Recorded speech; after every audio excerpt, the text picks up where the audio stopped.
The third generation Volkswagen Touareg arrived in 2018 on the latest Volkswagen MLB platform to be shared with a wider number of vehicles than previous models. This generation Touareg would get the same underpinnings as the Audi Q7, Bentley Bentayga and Porsche Cayenne, along with the Audi Q8 and Lamborghini Urus. With such a wide use of the platform, the Touareg can be viewed as the bargain of the range, although prices do step up on this generation compared to the previous model. An interesting side note for the Touareg is that its worldwide release was at the Poznan Motor Show in Poland, while many German cars are usually released at auto shows in Germany, Switzerland and the USA. This was not the first time a car had been released at the Poznan Motor Show, but it is quite a rare occurrence.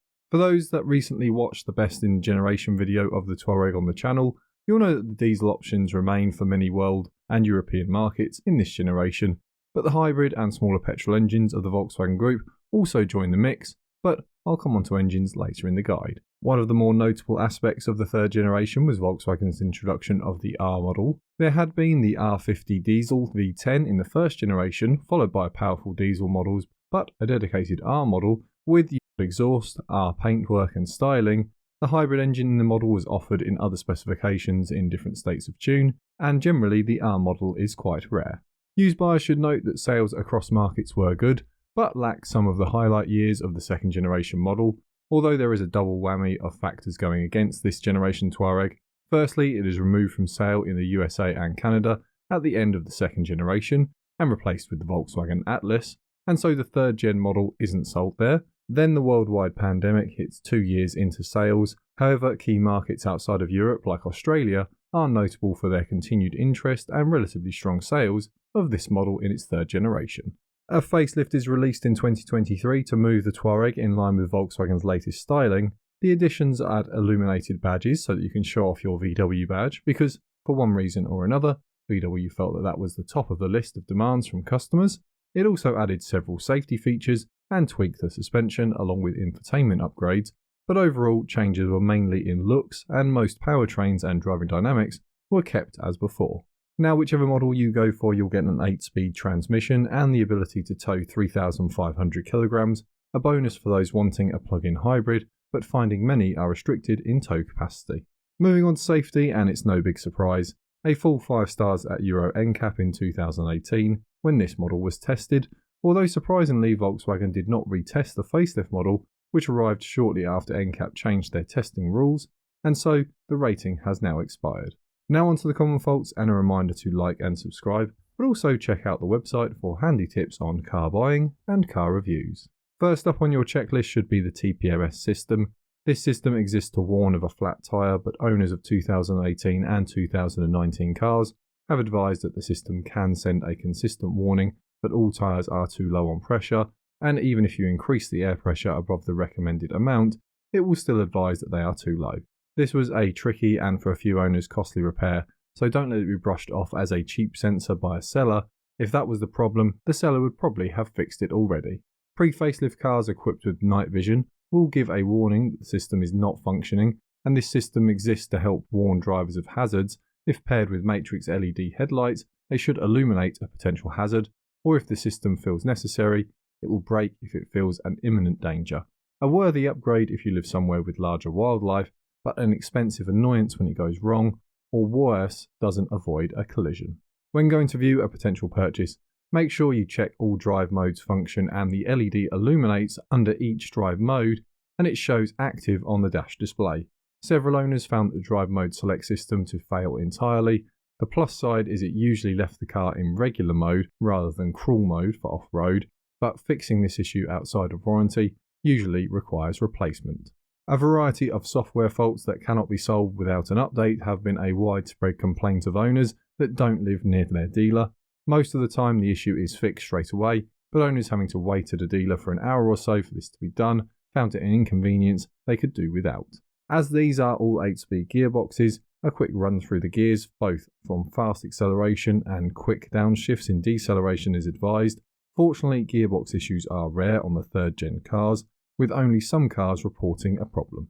One of the highest costs owners have faced out of warranty was faulty suspension. The front shock absorbers are usually to blame and were noted as a common issue on 2018 and 2019 built cars, that were resolved early under warranty on many cars, but a few unlucky owners ended up out of pocket as the issue hadn't arisen until the car was out of warranty. Overall, while there were several frustrated owner reports, the third generation actually had fewer reliability complaints in like-for-like timing compared to the second generation, although I will note that the second generation was more popular due to its sales in more territories. Next up are the recalls. A recall in 2019 addressed most of the earlier issues I mentioned on shock absorbers. The casting for the front fork was outside of manufacturer tolerance and replaced. There was a single recall in 2020 for 2019 and 2020 built models due to an incorrect weld on the gearbox oil pipe resulting in a leak of transmission fluid. In 2021 there were 2 recalls, first for the spring in the tailgate mechanism in 2019 built cars due to the risk of it detaching when the boot door was lifted too high manually. The second was for the rear axle nuts on 2021 vehicles as they had not met manufacturing requirements and were at risk of breaking. Next up are the engines, and a reminder that the same age Audi Q7 and Porsche Cayenne both have guides on the channel for you to check out next. Let's start with the petrol, and it's one of the most common engines across the entire VW group.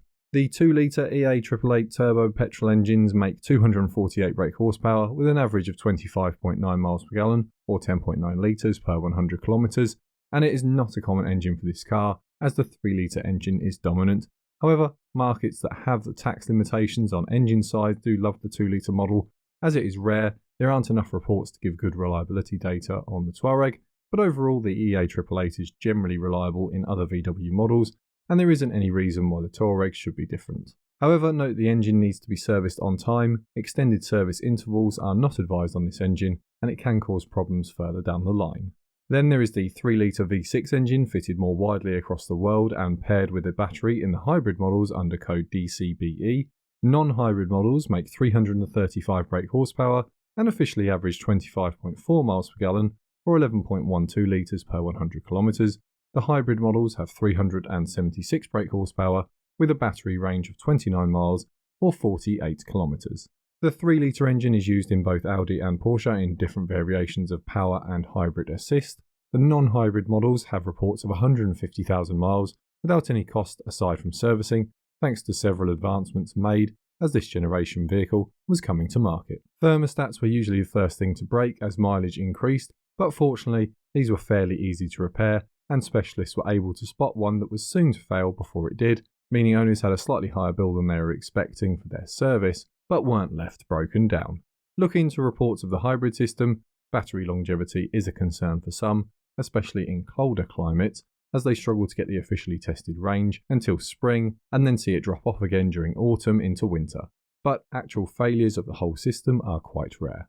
Then there is the R model, which has its own version of the hybrid 3-litre. Most of the longevity and reliability issues remain, so I'll cover the numbers.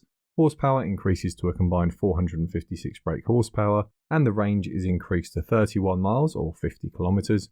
The R model is quite rare across markets, and so expect a price premium of roughly 25% or more over the equivalent model. Next is by far the most popular models, the 3-litre V6 TDI. These sold roughly 10 to 1 in most European markets and are all Euro 6 emissions compliant. Producing 282 brake horsepower from 2018, this power is retained upon the facelift, with the official average between pre and post facelift within 3% of each other at 34 miles per gallon or 8.3 litres per 100 kilometres. It won't be a surprise to any current diesel owners to hear that leading the pack of reliability concerns were the diesel particulate filters or DPFs. Fortunately, most owners were able to regen a block DPF, but as the oldest models now reach 7 or 8 years old, and rack up the mileage, they are starting to need replacing. It is a sharp cost, but replacement should see you without an issue for your ownership if you're buying a used high mileage model that hasn't already had this done. Faults with one or more fuel injectors led to 2 resolutions. Some were able to get a diesel specialist to inspect and recondition an injector, especially if it had become blocked and the fault was found early, but replacement injectors are the second answer and they are a costly way of solving the issue. Although I will stress this is fairly rare, and it may be down to a variety of factors including the fuel used. Most owners that haven't had problems mention filling up with a tank of Shell V-Power diesel every few tanks, although this is very specific to Shell as their ultimate diesel is not just regular diesel with additives added, as many are. This won't be a 100% way of guaranteeing you won't have an issue, but as the problem is rare in the first place, you should be minimising your chances. If the 3-litre diesel isn't enough power for you though, the 4-litre V8 TDI did make it to this Touareg, although it wasn't long for this world, and will only likely be found on models up to 2020, with many markets having it introduced in 2019. The owners that have them are holding on to them. The 400 brake horsepower engine is officially quoted at 31 miles per gallon or 9.1 litres per 100 kilometres. The engine was on sale for just over a year in several markets, and so unfortunately there isn't enough data to advise on reliability. On to our picks, and the Touareg is so well suited to the 3-litre TDI engine, it's difficult to suggest any other motor, although the R-Line trim or Night Edition are the favourites for those that want a package of additional items, and the R model is really only for those that are coming into a Touareg from something like a Golf R and want to keep the sportier look and high power in their SUV. As mentioned, both the Q7 and Cayenne guides are also on the channel, but for those that need off-road ability and towing capability, the Land Rover Discovery 5 guide is well worth checking next.